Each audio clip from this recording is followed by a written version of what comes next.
সিলেট মহানগরীর কিনব্রিজ এলাকায় ছিনতাইকারীকে ধরতে গিয়ে ছুরিকাঘাতে নিহত হয়েছেন ইমন আচার্য নামে এক র্যাব সদস্য। শুক্রবার দুপুরে এই হত্যাকাণ্ড হয়। সিলেট মহানগর পুলিশ জানায়, কোতোয়ালি মডেল থানা পুলিশ ওই এলাকায় এক ছিনতাইকারীকে আটক করার চেষ্টা করছিল।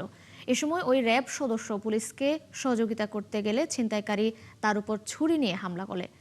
পরে তাকে গুরুতর আহত অবস্থায় উদ্ধার করে ওসমানী মেডিকেল কলেজ হাসপাতালে নিলে মৃত ঘোষণা করা হয়। ঘটনার সময় ছিনতাইকারী পাশের একটি বাসায় ঢুকে এক শিশুকে জিম্মি করার চেষ্টা করে। এ সময় কৌশলে তাকে আটক করে পুলিশ আরও জানায়, ছিনতাইকারীর নাম আশরাফুল আলম বাপ্পি। তার বাড়ি নগরের কাজের বাজার মোগলটুলি এলাকায়।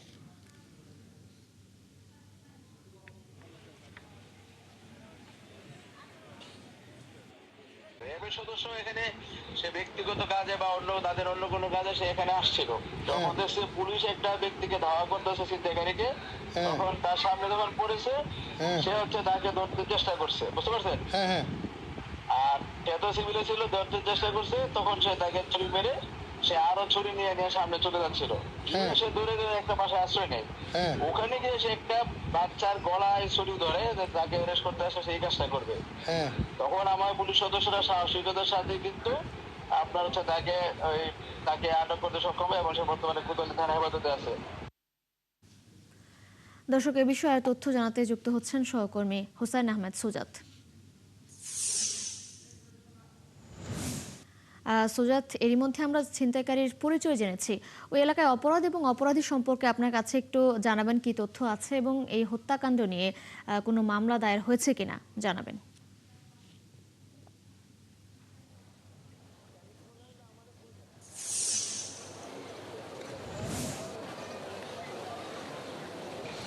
দেখুন তৃষা, আসলে যখনই কোনো বড় উৎসব আসে আসলে তখনই কিন্তু ছিনতাইকারীরা বেপরোয়া হয়ে ওঠে এবং সামনে কিন্তু পবিত্র ঈদুল আজহা এবং এই ঈদুল আজহার সময় আসলে ছিনতাইকারীরা যেমন বেপরোয়া হয়ে ওঠে, তেমনি কিন্তু আসলে পুলিশ র্যাব তাদেরকে ধরার জন্য কিন্তু বেপরোয়া হয়ে ওঠে। এরকমই কিন্তু আজকে একটি অভিযান বেলা 12টার দিকে সিলেটের কিনব্রিজ এলাকায় করছিল কোতোয়ালি মডেল থানা পুলিশ, এবং সেই অভিযানে যে ছিনতাইকারী রয়েছে আশরাফুল আলম বাপ্পি, তাকে কিন্তু পুলিশ ধাওয়া দিলে এবং তৎক্ষণাৎ মুহূর্তে ওই জায়গায় থাকা র্যাব সদস্য ইমন আচার্য তখন তিনি পুলিশকে সহযোগিতার জন্য এগিয়ে আসেন এবং তিনি ওই ছিনতাইকারীকে ধরতে গেলে ছিনতাইকারীর ছুরির আঘাতে তিনি মৃত্যুবরণ করেন। এবং কিছুক্ষণ আগে আমরা যেটা দেখেছি যে এই ইমন আচার্যের মরদেহ কিন্তু সিলেট উসমানী মেডিকেল কলেজের ইমার্জেন্সি থেকে তার মরদেহ কিন্তু মর্গে নিয়ে যাওয়া হয়েছে এবং এই মুহূর্তে আসলে পুরো উসমানী মেডিকেল প্রাঙ্গণে র্যাব 9-এর সদস্যরা সেখানে অবস্থান করছেন। এবং আমরা পুলিশের সাথে কথা বলেছিলাম, পুলিশ আমাদেরকে জানিয়েছেন যে যিনি নিহত হয়েছেন ইমন আচার্য, সেই ইমন আচার্যের বাড়ি চট্টগ্রাম জেলার হাটাজারিতে।